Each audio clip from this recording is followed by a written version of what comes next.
Our devotional thought from the New Testament today comes from Matthew chapter 17, in which we learn a tremendous truth. And that truth is this: there are times in life that we must make deliberate decisions not to offend people. Now, beloved, I know what offense is. I know it has nothing to do with sin. I know it has nothing to do with right and wrong. I know it's completely about the opinions of people. And there's nothing worse than people thinking that they can dominate us with their opinions. And most of us are just enough stubborn that we don't like being dominated by other people's opinions. But there are times in which it's not someone forcing us, but we make a choice not to offend. Now look at our text today in Matthew 17, beginning with verse 24. On their arrival in Capernaum, the collectors of the temple tax came to Peter and asked him, "Doesn't your teacher pay the temple tax?" "Yes, he does," Peter replied. Of course Jesus does. I mean, my goodness gracious, Jesus does everything right. Okay, he obeys the law. "Yes, he does," Peter replied. Then he went into the house. I like Peter. He shoots his mouth off like some of us do and has to go back and go, "Oops, Jesus, I'm sorry." But before he had a chance to speak, Jesus asked him, "What do you think, Peter? Do kings tax their own people or the people they have conquered?" "They tax the people they have conquered," Peter replied. "Well then," Jesus said, "the citizens are free. However, we don't want to offend them. So go down to the lake, throw in a line, open the mouth of the first fish you catch." Very inefficient way to fish. I mean, Peter's a fisherman. He knows how to use nets. He said, "I want you to use a single line and a hook.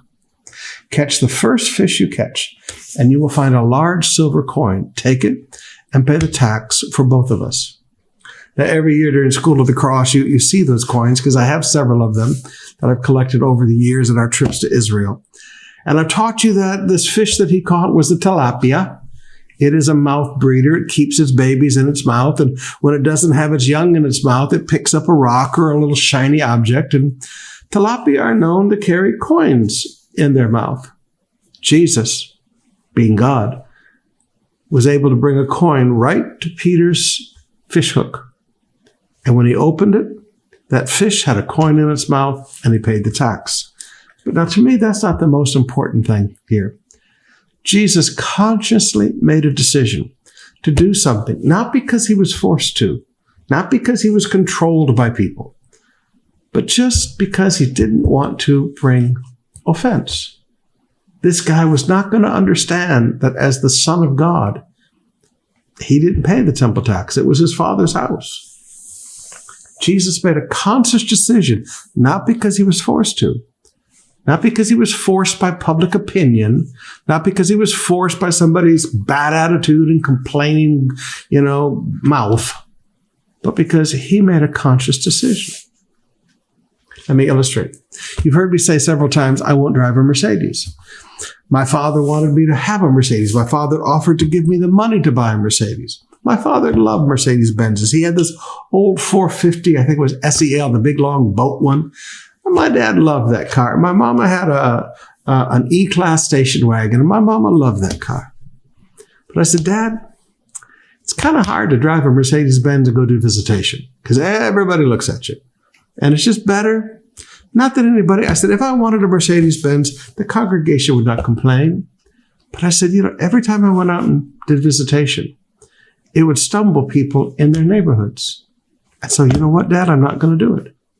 I've looked at Mercedeses through the years.